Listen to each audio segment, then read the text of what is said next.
Good morning प्यारे बच्चों। आइए आपको मैं ले चलता हूँ।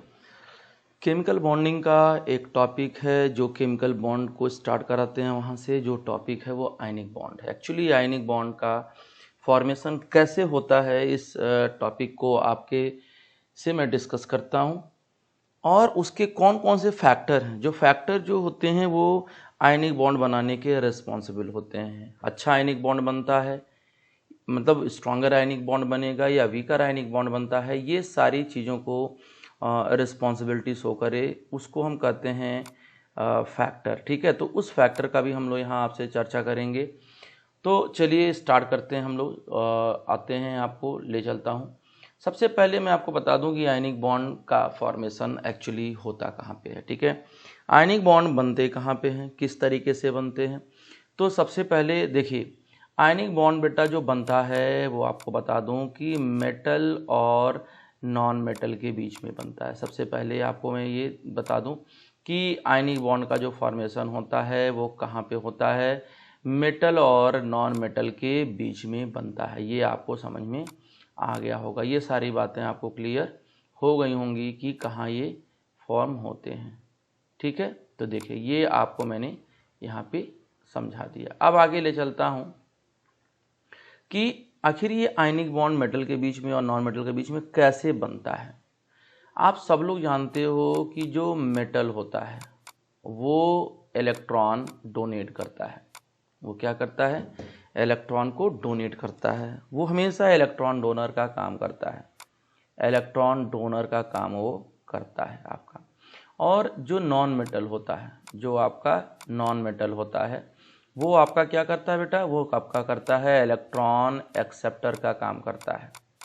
वो आपका क्या काम करेगा, इलेक्ट्रॉन एक्सेप्टर का काम करेगा। ये दो बातें आपको समझ में आ गई होंगी कि ये क्या है। मेटल जो होते हैं वो इलेक्ट्रॉन डोनर का काम करते हैं, नॉन मेटल जो होते हैं वो इलेक्ट्रॉन एक्सेप्टर का काम करते हैं। तो इतनी बात समझ में आ गई। अब इसमें क्या होता है कि दोनों मेटल क्या करते हैं, उसमें एक से ज़्यादा इलेक्ट्रॉन, जैसे मान लो एक मेटल है और सपोज करिए कि इस मेटल के पास एक इलेक्ट्रॉन, इनके बैलेंस इलेक्ट्रॉन जो है वो 1 है या 2 है या 3 है। ठीक है, और वो खुद को चाह रहे हैं कि स्टेबल बना लेना। और दूसरा जो नॉन मेटल है आपका, नॉन मेटल वो क्या चाह रहा है, नॉन मेटल चाह रहा है इनके बैलेंस इलेक्ट्रॉन जो है बेटा वो कितने हैं, वो हैं आपका 5 हो सकते हैं, 6 हो सकते हैं या 7 इलेक्ट्रॉन हो सकते हैं। ठीक है, तो ये चाह रहे हैं कि आपस में ये दोनों स्टेबल हो जाएं, ये दोनों आपस में क्या हो जाएं, स्टेबल हो जाएं। तो स्टेबल होने का क्या तरीका है, क्या फंडा है, ये आपको यहाँ से समझ में आएगा। एक्चुअली जो मेटल होता है वो हमेशा चाहता है कि खुद को स्टेबल कर लें, इसीलिए वो हमेशा क्या करेगा, अपने पास जो बैलेंस सेल में इलेक्ट्रॉन होता है वो इलेक्ट्रॉन डोनर का काम करेगा और ये क्या करेगा, इलेक्ट्रॉन एक्सेप्टर का काम करेगा। ठीक है, ये आपका इलेक्ट्रॉन एक्सेप्टर का काम करता है। तो इस तरीके से इस मेटल और नॉन मेटल के बीच में जो बॉन्ड बनता है उस बॉन्ड को हम क्या कहते हैं, इस बॉन्ड को ही हम आयनिक बॉन्ड कहते हैं। ठीक है, अब इसी चीज़ को मैं आपको डिटेल समझा रहा हूँ कि आखिर ये होता कैसे है। ठीक है, तो चलिए मैं आपको ले चलता हूँ यहाँ पर। तो ये बात तो क्लियर हो गई कि ये बॉन्ड कहाँ बनेगा, ये बॉन्ड बनेगा मेटल और नॉन मेटल के बीच में, ये भी आपकी बात क्लियर हो गई। अब देखिए इसका डिफिनेशन क्या है एक्चुअली, कि a bond is formed between the metal and non-metal with electron transfer of one atom or more electron from one metal to another metal। ठीक है, नॉन मेटल सॉरी, यानी इलेक्ट्रॉन का ट्रांसफर होता है इसमें। इसमें क्या होता है, इलेक्ट्रॉन ट्रांसफर टेक्स प्लेस। इसमें इलेक्ट्रॉन ट्रांसफर होता है। सबसे पहली बात होती है कि इलेक्ट्रॉन ट्रांसफर होता है इसके बीच में, और इलेक्ट्रॉन ट्रांसफ़र करके और ख़ुद को क्या करते हैं, वो आपस में स्टेबिलिटी को अचीव करते हैं। तो मैंने क्या बोला कि metal will always electron donor और non metal will always electron acceptor and after that a bond will form between metal and non metal. ये बात मैंने आपको पहले बता दिया था। तो एक पर प्लस चार्ज कंप्लीट आएगा, एक पे माइनस चार्ज आ जाएगा, है ना। तो ये क्या कहलाएगा बेटा, ये आपका हो जाएगा आयनिक बॉन्ड। ठीक है, यानी एक बात तो क्लियर हो गई कि a bond form between a metal and non metal by the complete transfer of one or more electron from metal to non metal. यहाँ पर एक्चुअली क्या होता है बेटा, कंप्लीट ट्रांसफर होता है, complete transfer of electron takes place. ये बात आपको दिमाग में बात के रखने लायक है, कंप्लीट ट्रांसफर ऑफ इलेक्ट्रॉन होता है, कंप्लीट ट्रांसफर ऑफ इलेक्ट्रॉन होता है किसके बीच पे, between metal and non metal के बीच में। ये बात आपको समझना होगा, ठीक है। कंप्लीट का मतलब एक परमानेंट इलेक्ट्रॉन दे चुका है और एक इलेक्ट्रॉन को ले चुका है। अब इसकी बात हम लोग करेंगे एग्जाम्पल से। जैसे आप अच्छी तरीके से जानते हो, सोडियम एक मेटल है और एक Cl आपका नॉन मेटल है। यहाँ पे इनके बैलेंस शेल में एक इलेक्ट्रॉन है, इनके बैलेंस शेल में 7 इलेक्ट्रॉन है। मैंने आपको क्या समझाया था कि जिनके आउटर मोस्ट में 1 इलेक्ट्रॉन है वो मेटल, जिनके आउटर मोस्ट में 7 इलेक्ट्रॉन वो नॉन मेटल। ये क्या करते हैं, एक इलेक्ट्रॉन को डोनेट करके खुद को स्टेबल करना चाह रहे हैं, ठीक है। तो ये क्या करेंगे, अपना एक इलेक्ट्रॉन इनको देंगे तो ये बन जाएंगे 2-8।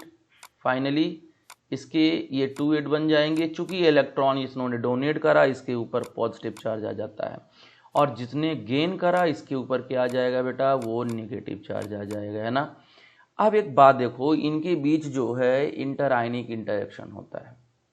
इनके बीच में क्या होता है, इंटर आयनिक इंटरेक्शन। जो लाइन होता है वो इलेक्ट्रोस्टैटिक फोर्स को, जैसे मान लो ये आपका इंटर आयनिक इंटरेक्शन को रिप्रेजेंट करता है, ये आपके इंटर आयनिक इंटरेक्शन को रिप्रेजेंट करता है। कुछ इस तरीके से जैसे मैग्नेटिक फील्ड आप ड्रॉ करते हो, उस तरीके से इनके बीच जो होते हैं यहाँ पर इंटर आयनिक इंटरेक्शन को रिप्रेजेंट करता है, इंटर आयनिक इंटरेक्शन, ठीक है। आयनिक इंटरेक्शन को क्या करेगा बेटा, ये रिप्रेजेंट करता है। तो ये आपका जो बना रहा है, यही तो बना रहा है आयनिक बॉन्ड, यही तो आपका आयनिक बॉन्ड का फॉर्मेशन कर रहा है। इसी तरीके से अगर आप छोटा सा एक और एग्जांपल की बात कर लो, तो आप जानते हो कि मैग्नीशियम भी आपका नॉन मेटल होता है, तो 2A2 हो गया, ठीक है। और ये ऑक्सीजन भी आपका है, तो इनके पास 6 इलेक्ट्रॉन हैं। आप अच्छी तरीके से जानते हो कि 2 वाला भी मेटल होता है और 6 वाला क्या होता है, नॉन मेटल होता है यहाँ पर। तो ये क्या करेंगे, अपने 2 इलेक्ट्रॉन को इनको ट्रांसफ़र करेंगे। ट्रांसफ़र करने के बाद क्या करेंगे, जो मैग्नीशियम होगा उस पर कौन सा चार्ज आएगा, कौन सा चार्ज आएगा, इसने 2 इलेक्ट्रॉन डोनेट किया इसलिए 2+ आ जाएगा बेटा, यानी 2-8 बन गया। और ऑक्सीजन ने 2 इलेक्ट्रॉन को गेन कर रखा, इसलिए इनके ऊपर जो आएगा वो क्या आएगा, नेगेटिव चार्ज आएगा। अब इनके बीच जो फोर्स ऑफ इंटरेक्शन काम करेगा, that is electrostatic force of interaction को काम करता है। ये आपका इलेक्ट्रोस्टैटिक फोर्स ऑफ अट्रैक्शन है। और ये जो लाइन होता है ना बेटा, ये जो लाइन होता है, ये लाइन क्या होता है, ये एक्चुअली इलेक्ट्रोस्टैटिक लाइन को रिप्रेजेंट करता है, इलेक्ट्रोस्टैटिक फोर्स ऑफ इंटरेक्शन को रिप्रेजेंट करता है, इलेक्ट्रोस्टैटिक फोर्स ऑफ अट्रैक्शन को इंडिकेट करता है, ये आपको ध्यान देना है। और इलेक्ट्रोस्टैटिक फोर्स ऑफ अट्रैक्शन से क्या बनेगा, वहाँ पर जो बनेगा वही तो आपका आयनिक बॉन्ड का फॉर्मेशन होगा। क्या होगा, आयनिक बॉन्ड का फॉर्मेशन होगा। ये बात आपको अपने दिमाग में बैठा लेना है, यहाँ पे कोई भी कन्फ्यूजन नहीं होना चाहिए। तो ये बात क्लियर हो गई। इसका मतलब इसने 1 इलेक्ट्रॉन भी डोनेट कर दिया तो 1+ चार्ज यहाँ जनरेट हो रहा है, यहाँ 2 इलेक्ट्रॉन डोनेट किया 2+ चार्ज जनरेट हो रहा है। सिमिलरली आप चाहो तो यहाँ पे 3 इलेक्ट्रॉन का भी ट्रांसफ़र, मतलब कंप्लीट ट्रांसफ़र कर सकते हो। जैसे आप एल्युमिनियम को ले रखे हो, एल्युमिनियम पे 283 होता है, और ये आपके पास 3 Cl एटम है, ठीक है, 3 Cl एटम है। अब 3 Cl में ये 3 इलेक्ट्रॉन एक्सेस पड़ा हुआ है, ये चाह रहा है कि खुद को अचीव कर लेना स्टेबल कॉन्फ़िगरेशन, नोबेल गैस की तरह बन जाना, नोबेल गैस की बनने की कोशिश कर रहा है, तो कोशिश उसका सफल हो रहा। यहाँ इसने 1 इलेक्ट्रॉन इसको दिया, फिर इसने 1 इलेक्ट्रॉन इसको दे रखा, फिर इसने 1 इलेक्ट्रॉन, ओवरऑल इसने क्या रखा कि एल्युमिनियम ने 3+ चार्ज अचीव कर रखा। क्यों, क्योंकि 3 Cl को इसने अपना इलेक्ट्रॉन डोनेट कर रखा है। इस पर भी नेगेटिव, इस पर भी नेगेटिव, इस पर भी नेगेटिव। अब इनके बीच क्या होगा, इलेक्ट्रोस्टैटिक इंटरेक्शन होगा बेटा। यहाँ इंटरेक्शन होने की वजह से यहाँ पे जो बॉन्ड बन रहा है ये भी आपका आयनिक बॉन्ड का फॉर्मेशन हो रहा है। इसको भी हम बोलेंगे AlCl3 जो बनेगा।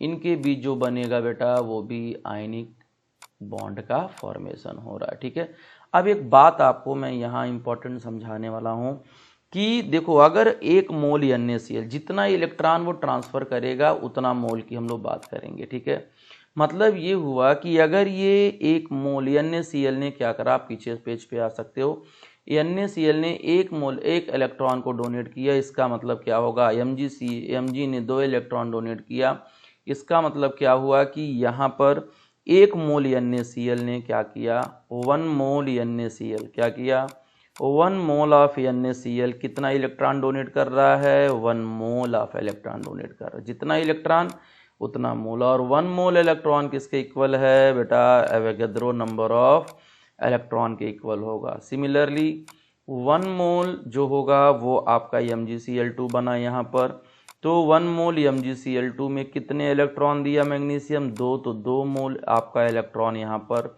जनरेट होगा, और यहाँ पर जो होगा वो 2Na के इक्वल हो जाएगा, 2Na ऑफ इलेक्ट्रॉन। सिमिलरली आप एल्युमिनियम की बात अगर करते हो तो ये हो जाएगा 1 मोल ऑफ AlCl3 अगर देख लिया जाए तो यहाँ पर कितना मोल होगा, 3 मोल हो जाएगा, 3 मोल ऑफ इलेक्ट्रॉन हो जाएगा यहाँ। जब 3 मोल इलेक्ट्रॉन होगा तो यहाँ 3Na इलेक्ट्रॉन को आपको दिखाना है। ठीक है, एक बात और आपको बताना चाह रहा हूँ, अगर मान लो बेटा कि 1 mole of electron, 1 mole of Mg3N2 आप ले रहे हो, Mg3N2, अब बताओ कितने मोल होंगे।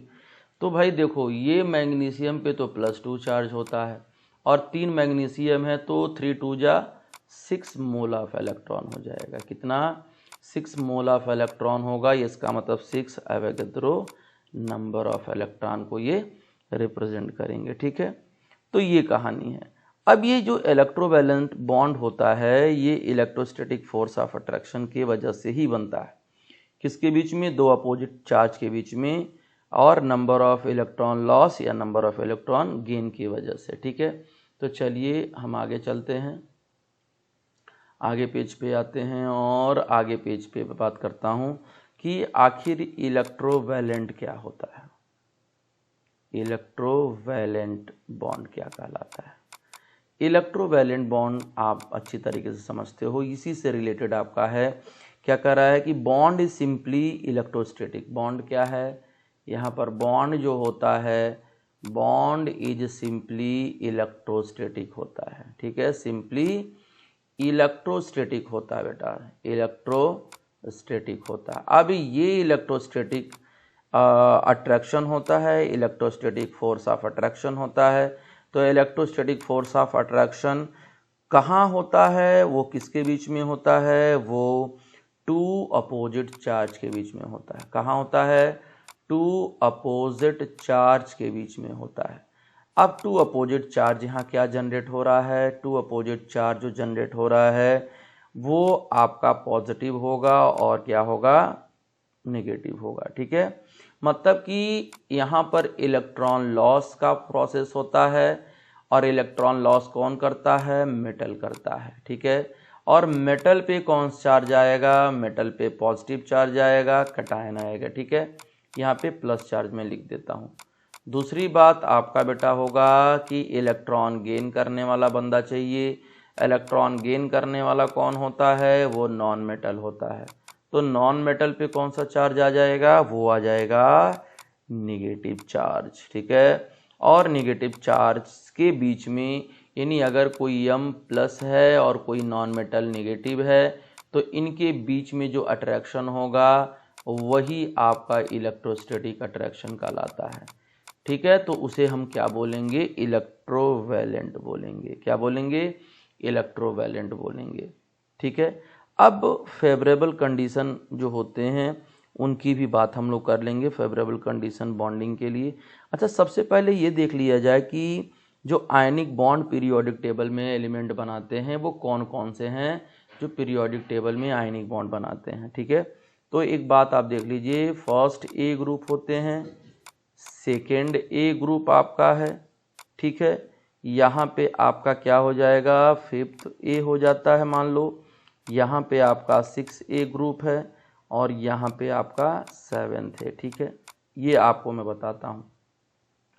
अब देखो यहाँ पे जो आपका ये है फर्स्ट है, तो उसमें क्या रहता है, वहाँ पे रहता है लिथियम, सोडियम, पोटेशियम, रुबिडियम और सीजियम। और यहाँ सेकेंड में कौन रहता है, सेकेंड में देखो ये भी आप जानते हो, बेरिलियम, बेटा मांगे, कार, स्कूटर, ठीक है, और बापराजी, इस तरीके से होता है। और नॉन मेटल की अगर बात कर लें तो नॉन मेटल में क्या होता है, नाइट्रोजन, फास्फोरस, इन्हीं दोनों को मैं लिखूंगा। यहाँ पे होता है ओ से टीपो, टेल्यूरियम ये होता है। और यहाँ पे मान लिया जाए फ्लोरीन, क्लोरीन, ब्रोमीन और आयोडीन होता है ना।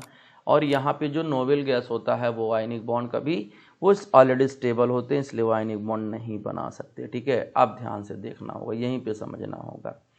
सबसे पहले मैं बता देता हूँ कि जो आयनिक बॉन्ड बनाने वाले लोग हैं वो यहाँ देखो, इनको आयनिक बॉन्ड बनाने की टेंडेंसी ज़्यादा रहती है। ये लोग आयनिक बॉन्ड बनाते हैं। ये जितने भी मैं आपको यहाँ रिप्रेजेंट कर रहा हूँ, ये बेटा सारे लोग आयनिक बॉन्ड बनाते हैं। और किसके साथ बनाते हैं, इन सब के साथ वो बनाते हैं, इन सब के साथ वो आयनिक बॉन्ड बनाने की टेंडेंसी रखते हैं, इन सब के साथ आयनिक बॉन्ड बनाते हैं। तो अगर हम लोग यहाँ पे ऐसे ड्रॉ करके बता दूं तो आपको पता चल जाएगा कि ये लोग जो होते हैं ये आयनिक बॉन्ड बना सकते हैं, ठीक है, आप सब लोग जानते हो। इसी तरीके से अगर हम इन दोनों की बात कर लें, यहाँ पे जब देख सकते हो, यहाँ देखो, यहाँ पे इन दोनों की अगर बात करें, ये लोग हैं, ये लोग जो हैं, ये सॉरी एक मिनट, ये जो आपको दिख रहे हैं, यहाँ पे जो दिख रहे हैं आपके, ये जो है, ये जो दिख रहा है, ये तीनों लोग जो दिख रहे हैं, ये भी आपके आयनिक बॉन्ड बना सकते हैं। ये भी आपके कौन बना सकते हैं, ये भी आपके आयनिक बॉन्ड बना सकते हैं, ये भी आपका आयनिक बॉन्ड बनाएंगे, ये भी ध्यान से समझो। अब बाकी बचे कौन कौन से, तो कोवैलेंट कौन कौन से बॉन्ड बनाते हैं, तो कोवैलेंट में बाद में बताऊंगा आपको। सबसे पहले ये ध्यान रख लो कि यही लोग आयनिक बॉन्ड बनाते हैं। जैसे मान लो NaCl हो गया, KCl हो गया, RbCl हो गया, CsCl हो गया, ठीक है, NaCl, ठीक है, NaBr, इस तरीके से KCl, KBr, ये सारे आयनिक बॉन्ड का फॉर्मेशन होते हैं। तो ये कंडीशन रहा, एक चार्ट रहा, जिससे ये सारे लोग आयनिक बॉन्ड आपको बना करके दे देंगे, आपकी आयनिक बॉन्ड का फॉर्मेशन कर देते हैं। तो ये बात क्लियर हो गई होगी। चलिए मैं आगे आपको ले चलता हूँ नेक्स्ट इसके, कि इसमें जैसे एक सवाल कर रहा है कि which one of the following is ionic compound. एक सवाल यहाँ पे आपसे पहले पूछूंगा, आपको जज करूंगा तब आके, तो which one of the following is ionic compound पूछ रहा है, which one of the following, one of the following is ionic compound, ये आपको बताना है। फॉलोइंग इज आयनिक कंपाउंड, बेटा ये आयनिक कंपाउंड इसमें से कौन होगा, ये आपको मैं यहाँ समझाता हूँ, ठीक है। जैसे मान लो बेटा LiCl हो गया, ठीक है, LiF हो गया, ये आपका BaCl2 हो गया, ठीक है, और D कह रहा है आल, सबकी बात है।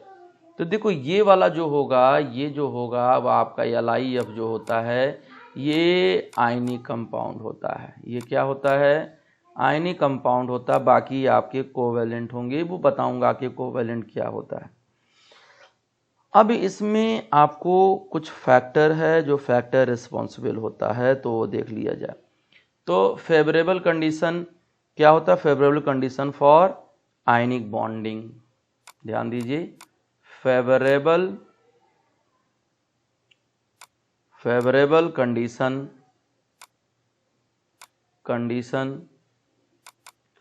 For the formation of ionic bond. ये आपको बताएगा कि कौन सा बॉन्ड आयनिक होता है और कौन सा बॉन्ड कोवैलेंट होता है, ये आपको बताएगा, ये चीज़ आपको समझाएगा।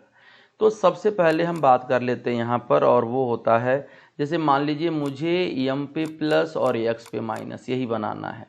तो सबसे पहले आप जानते हो कि आयोनाइजेशन एनर्जी क्या है, आयोनाइजेशन पोटेंशियल क्या होता है। आयोनाइजेशन एनर्जी या आयोनाइजेशन पोटेंशियल, देखो ध्यान से, ये सबसे पहले बता दूं, आयोनाइजेशन एनर्जी आप केमिकल पीरियोडिक टेबल में पढ़े होगे तो आपको वहाँ से ये मिल जाएगा। तो इट शुड बी लो, पहली बात इट शुड बी लो, ये क्या होना चाहिए, लो होना चाहिए, तब जाकर के अच्छा आयनिक कंपाउंड का फॉर्मेशन होगा। इट शुड बी लो, ये क्या होना चाहिए, लो होना चाहिए बेटा। अगर ये लो नहीं है तो बेस्ट आयनिक कंपाउंड नहीं बनेगा, ठीक है। अब देखो मेटल है, आयनिक कंपाउंड क्या, मेटल कोई गैस फेज में है, गैस फेज में है तो ये इलेक्ट्रॉन तो लूज करेगा ही, लूज करके क्या करेगा, ये प्लस चार्ज में कन्वर्ट हो जाएगा, ये इलेक्ट्रॉन लूज करेगा। और लूज करने के लिए, इलेक्ट्रॉन को निकालने के लिए, जैसे मान लिया जाए कि यहाँ पे कोई आपका इलेक्ट्रॉन है, मान लो ये आपका इलेक्ट्रॉन यहाँ पे है, तो इनके बीच न्यूक्लियर फोर्स भी तो होता है, यहाँ पे न्यूक्लियर फोर्स होता है। न्यूक्लियर फोर्स को कम करोगे तब तो इलेक्ट्रॉन बाहर निकलेगा। तो इस इलेक्ट्रॉन को बाहर निकालने के लिए क्या चाहिए, इलेक्ट्रॉन को बाहर निकालने के लिए एनर्जी की ज़रूरत चाहिए, एनर्जी की नीड होगी यहाँ पे। तो मुझे एनर्जी अगर दोगे, इसको एनर्जी अगर दोगे, तब जाकर के इलेक्ट्रॉन क्या होगा, यहाँ से निकलेगा, तब जाकर के ये इलेक्ट्रॉन लूज करेगा और इसके ऊपर क्या होगा, प्लस चार्ज आएगा। तो उस इलेक्ट्रॉन को निकालने में जो एनर्जी लगता है, उस एनर्जी को क्या कहते हैं, आयनाइजेशन एनर्जी। और याद रखना कि जो आयनाइजेशन एनर्जी होगा, यहाँ पर क्या होगा, ये जो होता पॉजिटिव में होता, तो सबसे कम पॉजिटिव जो होगा वो सबसे अच्छा आयनिक बॉन्ड बनाएगा, सबसे बढ़िया आयनिक बॉन्ड बनाएगा, सबसे बेस्ट आयनिक। तो सबसे कंडीशन ये है कि आयनाइजेशन एनर्जी कम होगा तो ही वो बेस्ट आयनिक बॉन्ड का क्या करेगा बेटा, फॉर्मेशन करेगा। ये बात हो गई। तो आयनाइजेशन एनर्जी क्या होना चाहिए, इट शुड बी लो। सबसे पहला फंडा ये है कि ये आपका लो होना चाहिए, अगर लो नहीं होगा तो आयनिक बॉन्ड का फॉर्मेशन अच्छा नहीं होगा, स्ट्रॉन्ग आयनिक बॉन्ड का फॉर्मेशन ये नहीं करेगा, ठीक है। आगे चलते हैं। दूसरा फंडा इस पे होता है, वो होता है इलेक्ट्रॉन गेन एफिनिटी या इलेक्ट्रॉन गेन एनर्जी, जिसे हम डेल्टा ईजी या डेल्टा ईजी से रिप्रेजेंट करते हैं, ठीक है। तो यहाँ देखो, यहाँ ये आप भी जानते हो कि इलेक्ट्रॉन गेन एनर्जी एक्चुअली होता क्या है। इलेक्ट्रॉन गेन एनर्जी को आप सब लोग जानते हो कि इसका मीनिंग क्या होता है। इलेक्ट्रॉन कोई नॉन मेटल है, फिर से सोचना, कोई ये एक्चुअली नॉन मेटल की बात कर रहा है, तो ये क्या होना चाहिए, इट शुड बी हाई। अगर एक लो है तो ये क्या होना चाहिए, ये हाई होना चाहिए। अगर हाई होगा तभी वो स्ट्रॉन्गर आयनिक बॉन्ड का फॉर्मेशन करेगा। तो ये कोई नॉन मेटल है जो गैस फेज में है। नॉन मेटल क्या किया, एक इलेक्ट्रॉन को गेन किया, गेन करने के बाद ये क्या कर रहा है, नेगेटिव चार्ज को अचीव कर रहा है बेटा। अब यहाँ पे जो इलेक्ट्रॉन जो गेन एंथैल्पी होगा वो क्या होगा, वो नेगेटिव होगा, क्योंकि अट्रैक्शन कर रहा है, इलेक्ट्रॉन को ले रहा है, तो वो नेगेटिव चार्ज होगा। लेकिन इलेक्ट्रॉन गेन की अगर बात करते हैं हम लोग, तो इसमें भी दो होता है, एक पॉजिटिव वैल्यू, एक नेगेटिव। तो फर्स्ट इलेक्ट्रॉन की बात करते हैं तो जनरली वो नेगेटिव की होती ही है। तो जितना हाई होगा वैल्यू, वो उतना ज़्यादा आपका स्ट्रॉन्गर आयनिक बॉन्ड बनाता है। तो आप सब लोग जानते हो कि इलेक्ट्रॉन गेन एनर्जी जो है केमिकल पीरियोडिक टेबल के अकॉर्डिंग, वो साइज फैक्टर पर डिपेंड करता है। साइज जिसका जितना छोटा होगा वो उतना अच्छा क्या करेगा, वो उसकी इलेक्ट्रॉन एफिनिटी ज़्यादा होएगी, तो वो अच्छा आयनिक बॉन्ड बनाएगा। तो delta easy should be high, सबसे पहली बात ये समझ लीजिए, ये कहानी है। तो ये कहानी हो गया। तीसरा फैक्टर होता है बेटा लैटिस एनर्जी। लैटिस एनर्जी क्या होता है, पूरा डिटेल इसको समझा देता हूँ, तब आपको मैं बताता हूँ, या मैं बता देता हूँ। लैटिस एनर्जी भी हाई होनी चाहिए, इट शुड बी हाई, ध्यान से सुनना, इट शुड बी हाई। ये भी अगर हाई है तो ही स्ट्रॉन्गर आयनिक बॉन्ड का फॉर्मेशन होता है। इसमें क्या होता है कि मेटल है और नॉन मेटल है, और मेटल और नॉन मेटल के बीच में क्या होगा, एक इंटरएक्टिव फोर्स होगा, आपको पहले से पता है। इनके बीच एक इंटरएक्टिव फोर्स होगा, इंटरएक्टिव फोर्स की वजह से ये mAx प्लस माइनस का फॉर्मेशन करेंगे और यहाँ कुछ एनर्जी निकलेगा, इवॉल्व होगा, और उसी एनर्जी को हम बोलेंगे लैटिस एनर्जी। मतलब 1 मोल आपको लैटिस क्रिस्टल बनाने में किसके थ्रू? इंटरेक्शन ऑफ आयन के थ्रू। यहां क्या हो रहा है? Interaction of ion, interaction of ion. तो आयन को इंटरेक्ट करके और 1 मोल लैटिस क्रिस्टल बनाने में जितनी भी एनर्जी आपकी इवॉल्व हो रही है that is called lattice energy. तो जितना ज़्यादा लैटिस एनर्जी होगा उतना ज़्यादा वह स्टेबल होगा। मैं आपको पूरी डिटेल लैटिस एनर्जी को बताता हूँ तो आपको और अच्छा से समझ में आ जाएगा। ठीक है, पूरी डिटेल आपको बताता हूँ तो आपको और क्लियर समझ में आएगा लैटिस एनर्जी का फंडा से। देखो लैटिस एनर्जी पूरा डिटेल में आपको बता देता हूँ एक बार, तो आपको चीज़ें और क्लियर हो जाएगी और अच्छे से समझ में आ जाएगी। तो चलिए थोड़ी सी हम लोग बात कर लें, डिस्कस कर लें आपस में कि लैटिस एनर्जी का क्या कॉन्सेप्ट होता है। देखो ये अमाउंट एनर्जी है जो एनर्जी रिलीज होता है। सबसे पहली बात, ये एनर्जी क्या हो रहा है? रिलीज हो रहा है। देखो एनर्जी एब्जॉर्ब भी है, बस रिवर्स करना पड़ेगा। एनर्जी यहाँ क्या हो रहा है? रिलीज हो रहा है। एनर्जी रिलीज होना चाहिए, मतलब निगेटिव आना चाहिए, कहने का मतलब ये है। तो एनर्जी जो रिलीज हो रहा है या अमाउंट ऑफ एनर्जी रिक्वायर्ड हो रहा है, सबसे पहले रिलीज की बात कर लो कि कोई मेटल है जो गैसियस फेज में कटायनिक फॉर्म में है, कोई नॉन मेटल है जो गैस फेज में एनायनिक फॉर्म में है, उनके बीच इंटरेक्शन होगा, इंटरेक्शन होकर के वो लैटिस क्रिस्टल बनाएंगे, वो सॉलिड क्रिस्टल बनाएंगे। तो कितना मोल बनाएंगे? सबसे पहली बात ये होता है 1 मोल बनाएंगे। कितना मोल? 1 मोल। तो the amount of energy release during the formation of 1 mole of lattice crystal from its constituent ions that is cation and anion. फिर से सुनिए, 1 मोल लैटिस क्रिस्टल को बनाने के लिए जितनी एनर्जी रिलीज हो रही है, यहाँ पे कुछ एनर्जी भी तो निकलेगी क्योंकि इंटरेक्शन हो रहा है इनके बीच में। तो कैटायन और एनायन को इंटरेक्ट करके 1 मोल लैटिस क्रिस्टल बनाने में जितनी भी एनर्जी रिलीज हो रही है उसी एनर्जी को क्या कहते हैं? हम लैटिस एनर्जी कहते हैं। ठीक है, लैटिस एनर्जी बोलते हैं। क्लियर है? सबको समझ में आ रहा है? लैटिस क्रिस्टल क्लियर हो गया। तो एक बात और समझिए, इसी का रिवर्स लैटिस एनर्जी भी हो सकता है। ठीक है, तो रिवर्स क्या होगा? ये तो अभी यहाँ पे नेगेटिव चार्ज दिखा रहा हूं मैं, ज़्यादा इवॉल्व हो रहा है। रिवर्स का मतलब ये होता है, रिवर्स का मतलब ये होता है कि आप 1 मोल कोई भी सॉल्ट ले लिया आपने, 1 मोल आयनिक सॉल्ट ले लिया। कितना ले लिया?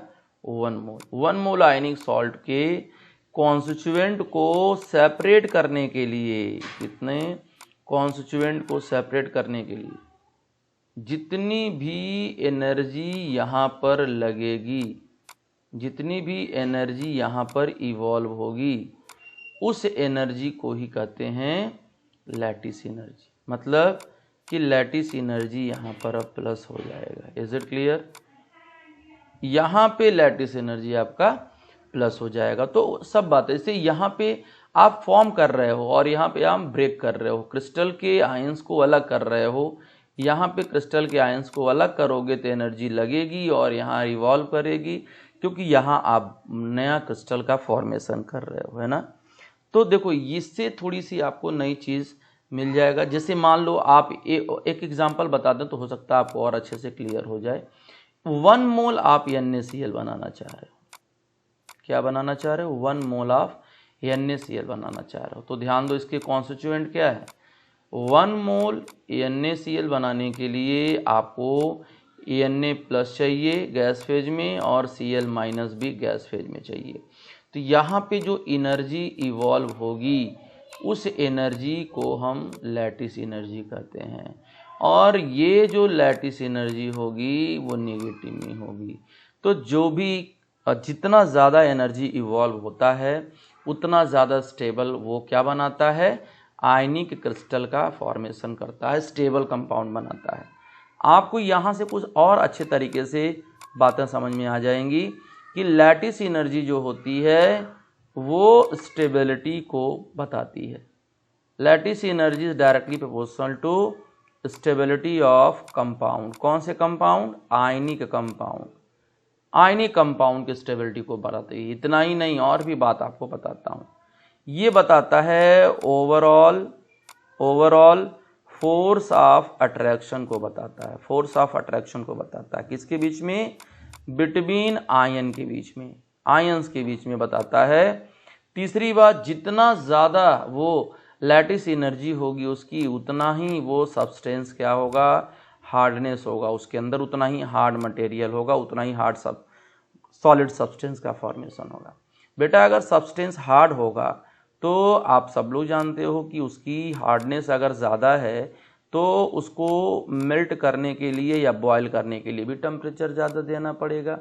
ये भी बात आपको क्लियर हो गई।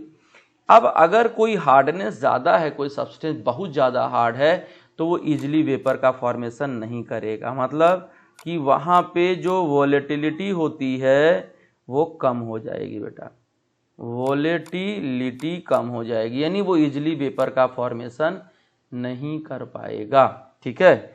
और सबसे बड़ी बात है, लैटिस एनर्जी अगर ज़्यादा है तो उसकी वाटर सॉल्युबिलिटी भी कम होगी। पानी में वो सॉल्युबल ही नहीं होगा, कम सॉल्युबल होगा।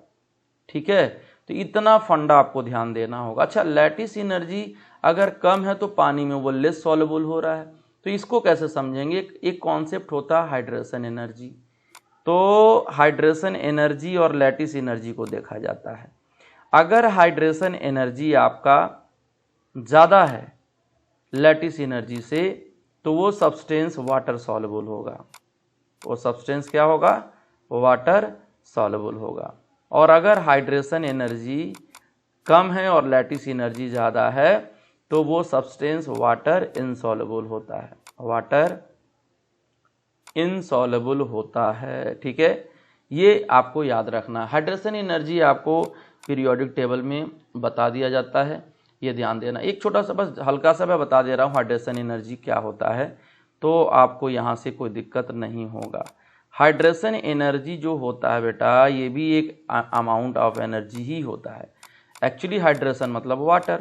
तो जब आप किसी क्रिस्टल को, किसी आयनिक कंपाउंड को, जैसे मान लो ये NaCl को आप पानी में डाल रहे हो, ठीक है, तो पानी में ये घुल रहा है, डिसॉल्व हो रहा है, ये सॉल्युबल हो रहा है, सॉल्युबल इन वाटर। ऐसा क्यों हो रहा है?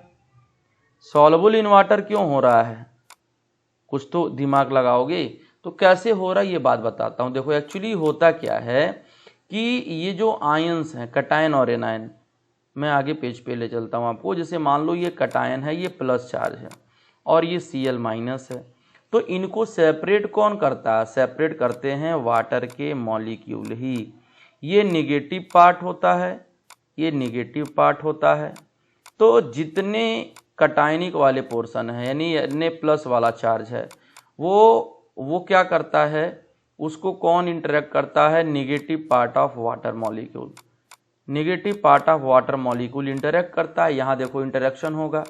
तो पानी का आयन के साथ जो इंटरेक्शन हो रहा है, वाटर का आयंस के साथ जो इंटरेक्शन होता है, इसी इंटरेक्शन को हम क्या कहते हैं? हाइड्रेटिव इंटरेक्शन या हाइड्रेशन, और इसी को कहते हैं इंटरेक्शन। यानी इस Na+ का इंटरेक्शन किसके साथ होता है? वाटर के साथ। तो इसे कहते हैं इंटरेक्शन इज वाटर। और यहाँ जो एनर्जी निकलती है इंटरेक्शन के दौरान, उसी एनर्जी को हाइड्रेशन एनर्जी कहते हैं। ठीक है, तो उम्मीद है आपको समझ में आया होगा। यहाँ पे भी वही कहानी है, H+ आएगा, अब यहाँ पे H+ आएगा, इनके बीच इंटरेक्शन करेगा। यहाँ पे आपका H+ आएगा, इंटरेक्शन करेगा। ठीक है, तो इनके बीच जो H+ और Cl- के बीच जो इंटरेक्शन हो रहा है, ये भी एनर्जी रिलीज कर रहा है। इसी एनर्जी को हाइड्रेशन एनर्जी कहते हैं। तो पानी में वही सब्सटेंस डिसॉल्व होता है जिसकी हाइड्रेशन एनर्जी लैटिस एनर्जी से ज़्यादा होगा।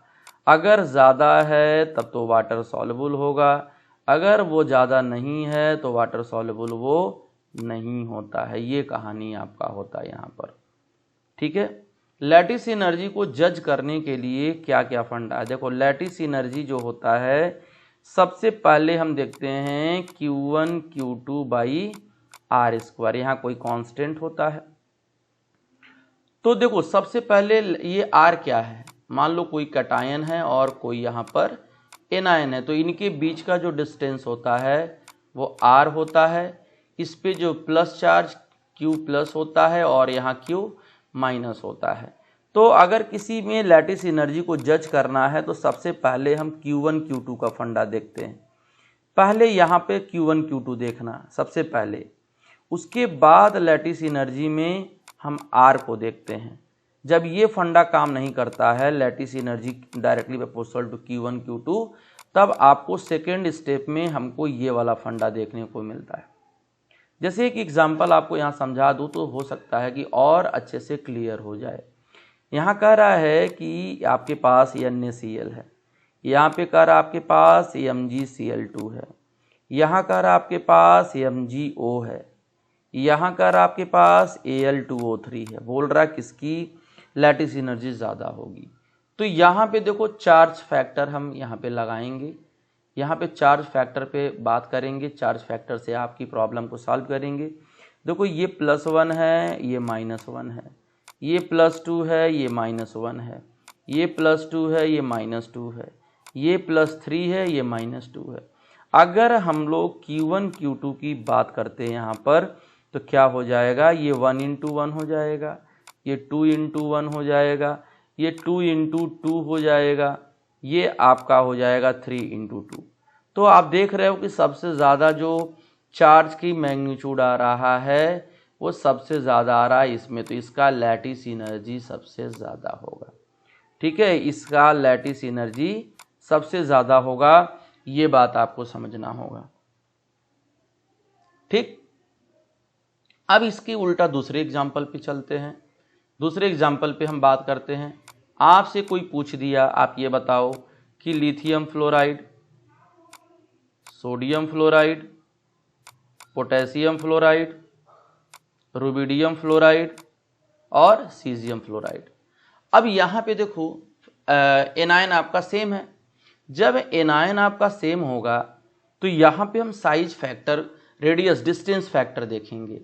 तो यहाँ पे R सबसे कम होगा, यहाँ पे R थोड़ा बढ़ेगा, यहाँ पे R और बढ़ेगा, यहाँ पे R और बढ़ रहा, जैसे जैसे एटम बढ़ रहा है R आपका बढ़ता चला जा रहा है। भाई ये देखो ये लिथियम ये भी छोटा, फ्लोराइड भी छोटा, सोडियम बड़ा, फ्लोराइड छोटा, पोटेशियम बड़ा, फ्लोराइड छोटा, रुबिडियम बड़ा, फ्लोराइड छोटा, और यहाँ पे सीजियम बहुत बड़ा है, फ्लोराइड आपका छोटा है।